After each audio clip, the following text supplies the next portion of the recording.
Hello and thanks for joining us on the 1 p.m. bilingual newscast on Canal the International News, presented to you by Monique Naosi Fosso and myself Gladys Sambodiban. Good day, Monique. Good day, Gladys Sambodiban. Mesdames, Messieurs, bonjour. Merci de nous retrouver sur ces antennes alors que nous présentons le 13h bilingue, dont voici les principaux titres.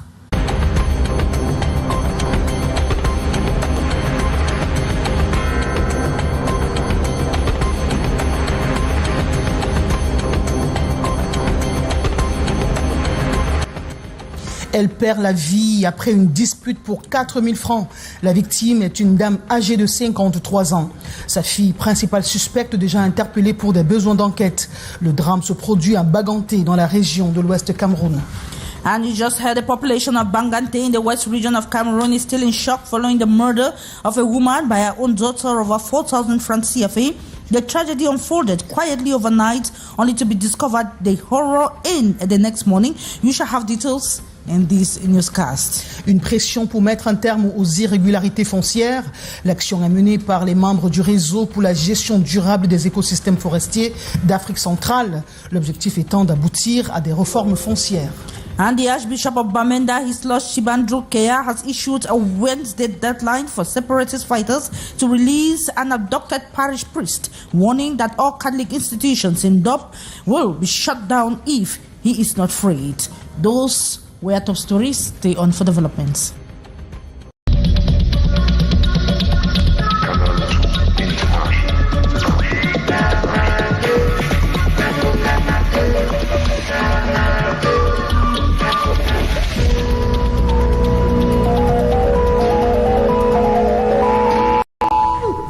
Bienvenue au 13h, mesdames et messieurs. Vous pouvez également nous suivre en direct sur nos plateformes digitales à l'adresse www.canal2international.net.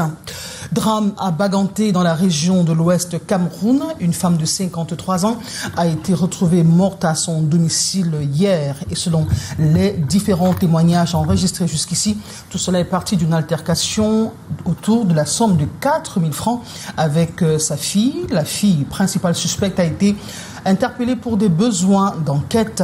Récit de Daniel Anissé Boudier sur des images de notre correspondant Abraham Sa à Baganté.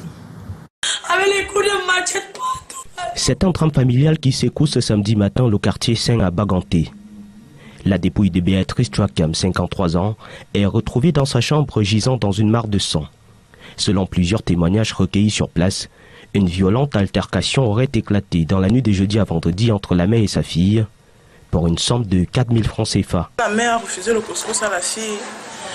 Et la fille a volé aussi les 4 000 de la mère pour aller porter l'habit du deuil et acheter aussi les beignets pour l'enfant, je ne sais pas quoi. Et puis la mère a demandé de remettre les 4 000 avant de manger. D'après ces mêmes sources, c'est à l'aide de cette machette retrouvée sur les lieux que Bijou, âgé d'environ 29 ans, aurait mortellement agressé sa génitrice. En cours de route, Bijou nous suit. Je dis à Bijou, pardon, libère-nous. Quand je te vois comme ça là, j'ai mal au cœur. Parce que tu sais où est ma grande sœur. Mais là, c'était dans l'optique de voir que, comme elle dit qu'il y a plusieurs versions, elle a voyagé. Elle n'a pas dit où elle voyage. Peut-être qu'en voyageant, elle a laissé un mot ou quoi que ce soit. Mais elle a voyagé, comme il y a la porte, le cadenas sur la porte, on était troublés. J'arrive dans la porte, je casse le cadenas. Quand je casse le cadenas, le corps baignait dans du sang. Donc vraiment, elle a perdu beaucoup de sang. Après les interprétations des médecins et autres, elle n'est pas morte directement. Donc c'est dû au fait qu'elle a fermé des dents là, avec la douleur et tout, la perte de sang, qu'elle est restée mourir. Chez la sœur aînée de la victime, l'émotion est à son comble. Réunis, les membres de la famille peinent à réaliser la scène et réclament justice. Maintenant, même nous vivons dans la peur. Que ce soit n'importe qui est tué, il n'y a aucun être humain sur la terre qu'on accouche pour que l'on tue. Si la personne tue, même c'est le parent qui a accouché, il mérite de payer ce qu'il a fait. Alerté, le procureur, le médecin légiste et les équipes de police se sont déployés rapidement sur le site. Le corps de Béatrice est transporté à la morgue de l'hôpital de district de Baganté pour autopsie. Quant à Bijou, handicapée moteur, elle est actuellement entre les mains des forces de l'ordre. Une enquête est ouverte afin d'éclaircir les circonstances exactes de cette tragédie. Nous restons à Baganté, mais avec des nouvelles un peu plus gaies. Cette fois-ci, les stratégies à rôder pour promouvoir l'essor socio-économique des jeunes étaient au centre des activités organisées à la faveur de la Semaine mondiale de l'entrepreneuriat, une initiative qui a été présidée par le ministre des PME, des petites et moyennes entreprises, de l'économie sociale et de l'artisanat, en présence du préfet Auguste Essomba du département d'Undé. Une rencontre qui a permis d'explorer des avantages de la loi sur la sous-traitance. Reportage de Eric Matané, Abraham Sarr. L'entrepreneuriat des jeunes est une voie de développement pour les jeunes face au manque d'emplois formels. Le développement de ces opportunités entrepreneuriales a été exploré à l'occasion de la célébration de la 7e édition de la Jeunesse mondiale de l'entrepreneuriat. Des travaux ont été placés sous le thème « Entrepreneuriat productif et opportunités de loi portant sur le régime de la sous-traitance au Cameroun ». Ces activités, patronnées par Auguste Essomba, préfet d'Undé, ont exploré divers champs d'opportunités. Nous avons amené un certain nombre d'experts pour pouvoir expliquer aux jeunes étudiants de l'UDM quelles sont les opportunités gouvernementales mises en place pour booster leur activité, pour financer leur activité, pour encadrer leur activité. Il ressort des travaux que l'entrepreneuriat est freiné par les obstacles tels que le manque de financement, l'accès à la formation en gestion et aux savoirs entrepreneuriaux. Pour y remédier, des experts, des étudiants et des jeunes entrepreneurs ont échangé à l'amphi 103 de l'Université des Montagnes dans le but de booster l'esprit entrepreneurial des jeunes et de présenter les opportunités y afférentes. Ce que j'ai pu retenir de la conférence, c'est que dans le monde entrepreneurial, la concurrence n'est pas un obstacle, mais c'est une opportunité. C'est une opportunité de pouvoir améliorer les qualités et les rendus de chaque chef d'entreprise. J'ai retenu qu'on n'est jamais trop petit pour lancer une entreprise et qu'il serait mieux pour nous en tant qu'étudiants de nous lancer parce que nous aurions largement le temps d'échouer et d'apprendre nos erreurs pour avoir de meilleurs résultats. Comment y investir dans l'entrepreneuriat? La qualité des produits, la sous-traitance sont entre autres les sous-thèmes développés lors de cette cérémonie riche en enseignements et en échanges. Il est tout simplement question pour les jeunes de se rapprocher des structures gouvernementales pour aspirer à bénéficier d'un accompagnement. Tout au long de cette semaine mondiale de l'entrepreneuriat, plusieurs descentes ont été effectuées dans les entreprises, lycées et collèges, afin de susciter chez les jeunes l'esprit entrepreneurial. Les députés membres du réseau pour la gestion durable des écosystèmes forestiers d'Afrique centrale montent d'un cran dans leur plaidoyer et face aux irrégularités foncières qui minent plusieurs localités. Et donc, ils appellent à une réforme inclusive des textes qui permettront de maintenir la pression jusqu'à l'adoption des nouveaux textes. Reportage Daniel Anissé-Boudjé, Séverin Fosso. Les conflits qu'on observe aujourd'hui entre plusieurs... La question foncière demeure un problème fondamental au Cameroun, où les irrégularités et les abus administratifs persistent dans plusieurs régions. C'est un constat que tout Camerounais peut faire, à savoir que la gestion des terres est un véritable problème national. Toutes nos régions sont concernées. Parce que quand on parle de la gestion, quand on parle de la gouvernance, il faut parfois qualifier. Il s'agit de la mauvaise gestion des terres. Le réseau des parlementaires pour la gestion durable des écosystèmes forestiers d'Afrique centrale intensifie son plaidoyer afin d'amener les décideurs à prendre des mesures rigoureuses pour résoudre la situation. Réunis ici à Bankomo, dans la région du centre, les députés insistent sur l'importance de revoir les dispositions légales en les rendant plus inclusives. Presse, comme je viens de le dire, à faire entendre leur voix dans ce processus des réformes foncières, donc des révisions de la loi. Et tant que nous n'aurons pas atteint cet objectif, nous resterons permanents dans ce combat.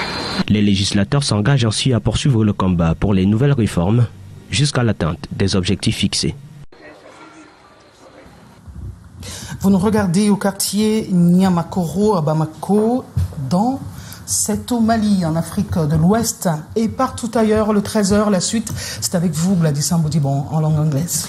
Thank you so much, Monina Osifo. So we come back to the tragedy in Banganté in the west region of Cameroon, where the population is still in shock following the murder of a woman by her 29-year-old daughter. The reason, it is said, is over 4,000 francs CFA. Morindi with the details.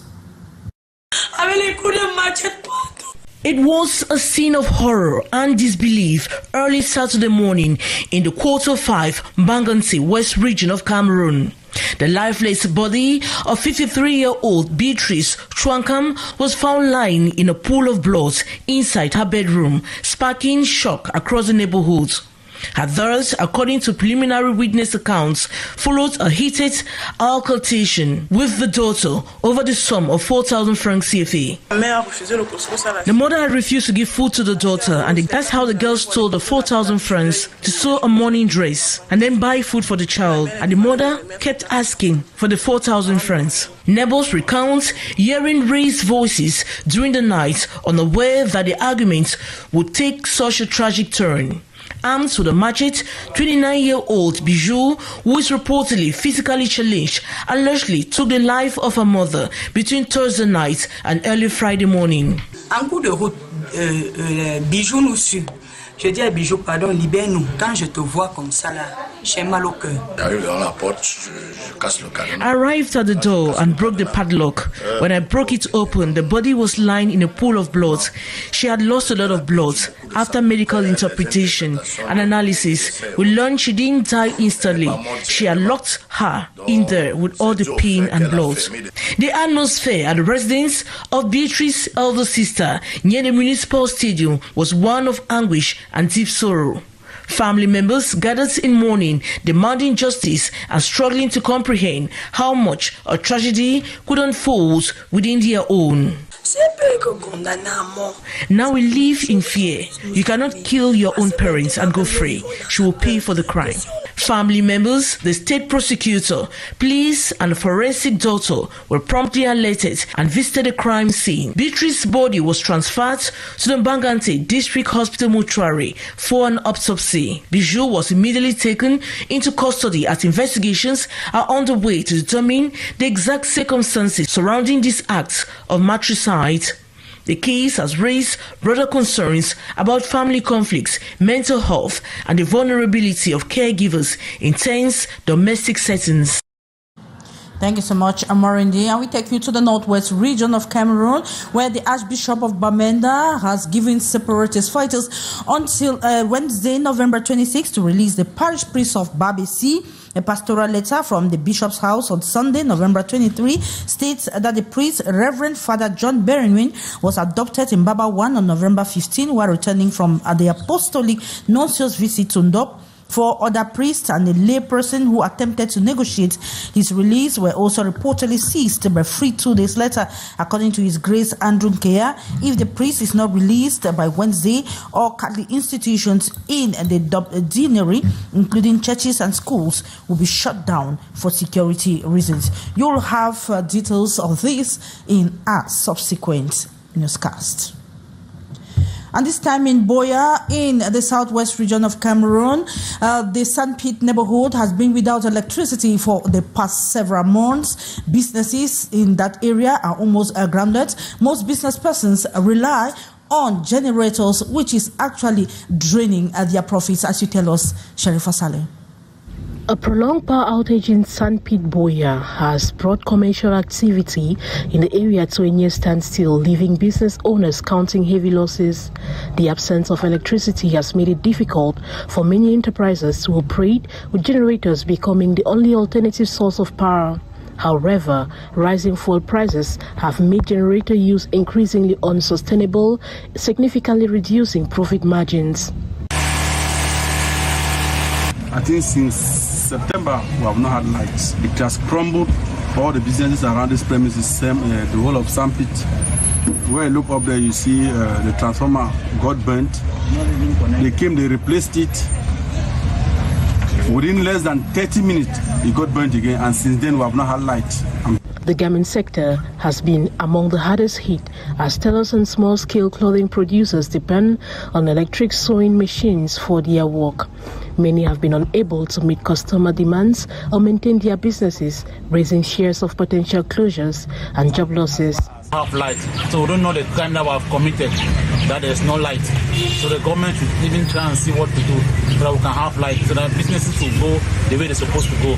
The risks of the candle, the government should see the candle burn when sleep are taking the children or the mother, it can cause damage.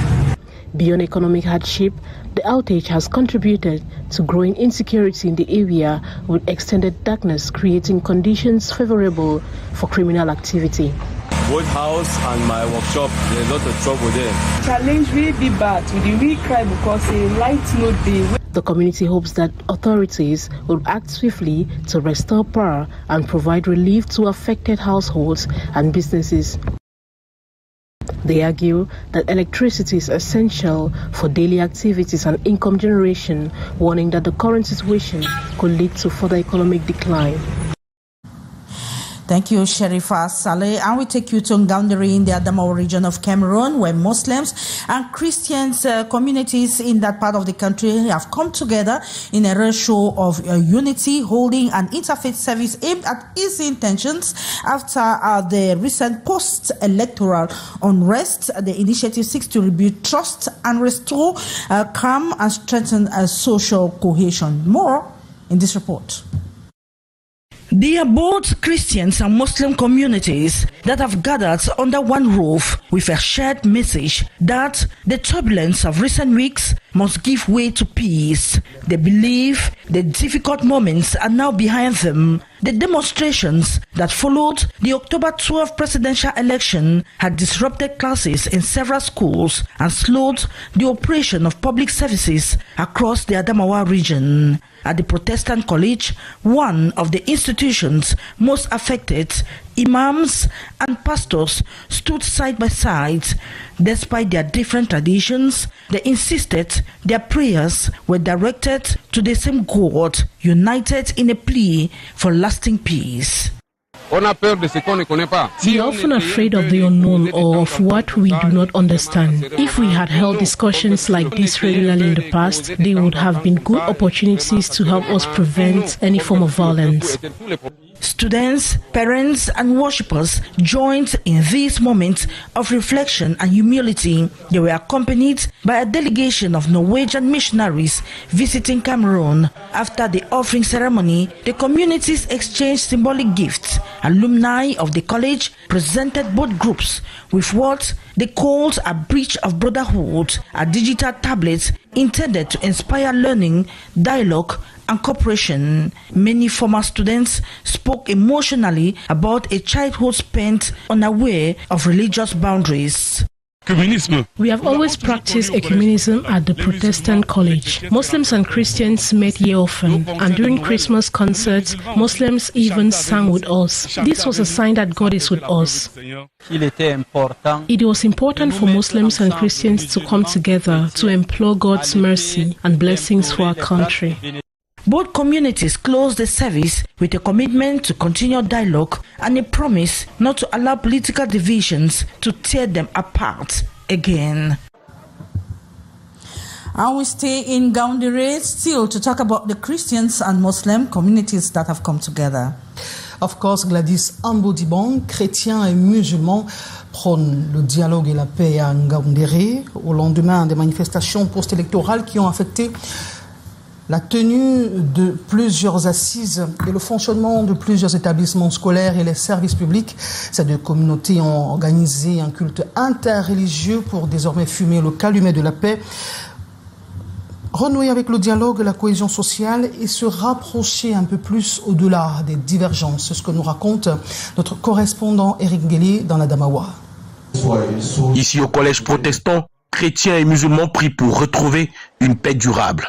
Les imams invoquent Allah, les pasteurs parlent d'Elohim ou Yahweh, tous parlent du même Dieu, dans le cadre de cet office interreligieux. On a peur de ce qu'on ne connaît pas. Si on essayait un peu de causer de temps en temps comme ça, et vraiment, ça serait vraiment une eau qu'on verse sur le feu pour éteindre tous les problèmes du pays. Des moments difficiles sont désormais derrière nous. Se sont-ils rassurés les uns et les autres?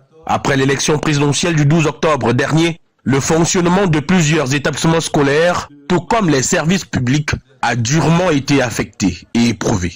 Des anciens de l'établissement offrent aux deux communautés un pont fraternel, un tableau numérique afin de conjuguer la paix à tous les temps et à tout temps. Ils ont évoqué leur enfance lorsqu'ils n'avaient pas conscience de leurs barrières religieuses. Le communisme, nous l'avons toujours connu au collège protestant. Les musulmans et les chrétiens se rencontraient toujours ici et au concert de Noël. Même les musulmans aussi, ils chantaient avec nous et ça faisait la preuve du Seigneur qui est Jésus. Il était important de nous mettre ensemble, musulmans et chrétiens, à l'effet d'implorer les grâces et bénédictions de Dieu pour notre pays, le Cameroun.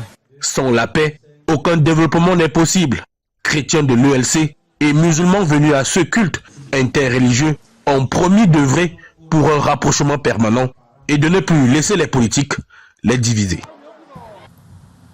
Nous restons en religion, mais cette fois-ci uniquement avec les chrétiens. La région synodale du Vouri Sud a un nouveau président, Guy Aurélien Lenthieu, pasteur à la paroisse EEC de Newbel. Le culte d'installation s'est déroulé dimanche dernier sous la houlette du président Bilia Benga, président de l'église évangélique du Cameroun. Compte rendu de Leslie Pometia et Armand Pagna. Oui, je veux que le Seigneur me vienne en aide. Devant ses pairs, sa famille et la communauté chrétienne de Newbel Centre, le pasteur Guy Aurélien Lenthieu s'engage à poursuivre l'œuvre du Seigneur. Son ministère en tant que président de la région synodale du Vouri Sud, il le place sous le sceau de l'évangélisation. Je définis les grandes stratégies dans ma région en les adossant sur les recommandations du synode et du bureau de l'église. Il y a une grande étendue qu'on doit évangéliser, qu'on doit conquérir. C'est pourquoi j'ai parlé d'une évangélisation agressive. De village au collège évangélique, en passant par Sougoum ou Ndokoti, c'est au total 7 districts à encadrer et de milliers de fidèles impatients de collaborer avec ce nouveau guide spirituel. Le pasteur Lenthieu est quelqu'un qui connaît bien son territoire et depuis qu'il est là, avant même son installation, il a déjà commencé à mener cette mission.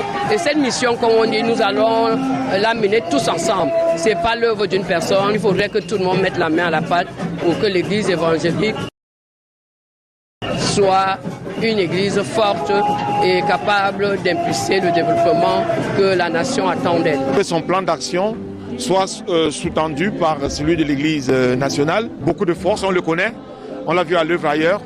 Nous ne doutons pas qu'ici, davantage, il fera bien. Prières et louanges ont meublé le culte solennel d'installation ce dimanche 23 novembre 2025. Pour le président de l'Église évangélique du Cameroun, il s'agit de répondre à l'appel à la multiplication des disciples. Je voulais dire au président de région que quelle que soit l'adversité en face, qu'il n'oublie pas de se tourner vers le Seigneur parce que lui seul est capable non pas de promettre pour demain mais de faire pour aujourd'hui. Notons que le révérend Guy Aurélien Lenthieu, c'est 25 années de sacerdoce au sein de l'église évangélique du Cameroun. De l'expérience qu'il compte désormais mettre au service de la communauté chrétienne du Vouri Sud.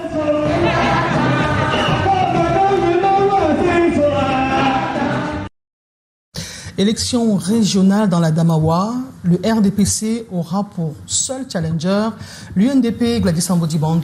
Of course, morning now, Seafood. So as the regional elections approach, we have the political rivalry that is intensifying in the Adamawa region of Cameroon as the ruling CPDM party and the opposition NUDP are each determined to dominate the 5 divisions of that region. While both parties rally for support, the FSNC political spokesperson has publicly stated that they oppose the regional election, and this outcome could mark a significant shift in the region's political landscape. Let's have the details with Morindi.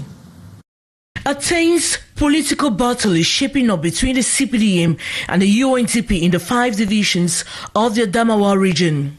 While the CPDM holds a majority of municipal councillors in Bere and Mayo Bayo, the UNDP leads comfortably in the remaining 3 divisions, making the context highly competitive. The CPDM is relying on party loyalty and internal discipline to strengthen its position, while the UNDP highlights its achievements at the helm of the regional council. You will appreciate the work we've done to improve the lives of the population. We have strong arguments based on what we have achieved.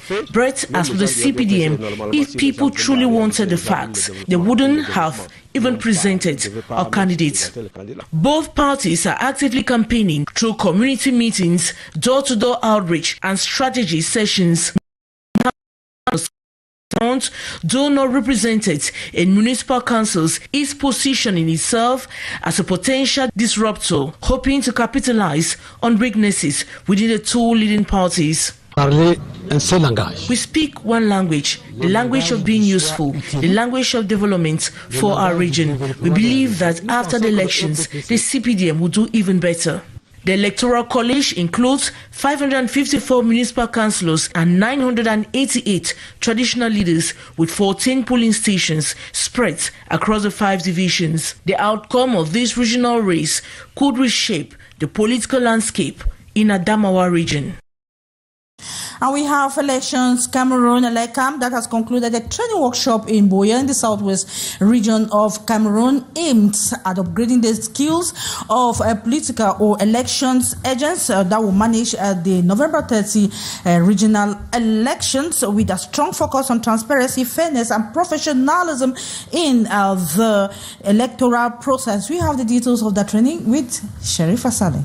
The workshop centered on the procedures governing the voting of regional councillors, equipping participants with knowledge required to ensure credible polling. Organizers highlighted the importance of proper conduct at polling stations and strict adherence to electoral guidelines. Calling to them the duties that is expected of them, because the entire country will be looking up to them. For this particular election, they are the ones who have to work right to the end and proclaim the results. A key component of the training was the role of Regional Supervisory Commission, which is tasked with receiving and centralizing reports from polling stations. The commission is responsible for verifying the conformity of results. Its work is considered essential in safeguarding the integrity of the election. We have to groom our collaborators on how to fill the PVs on the ground and how the Regional Supervisory Commission is to work, and how the transmission report will be forwarded to the Regional Supervisory Commission. Meanwhile, political parties have intensified preparations ahead of the vote, with campaigns and sensitization activities underway in the region. The ruling party has been holding meetings and mobilizing support as it seeks to secure victory. The CPDM is on the field already. ELECAM officials say logistical arrangements for the southwest region are complete, with electoral material and personnel reportedly ready for deployment as the region moves towards election day. About journalists who have been empowered. This took place in the nation's political capital, Yaoundé. They are stepping up efforts to safeguard themselves with rising tensions in the country. The reporters of all 10 regions met in Yaoundé recently, as we hear in this report.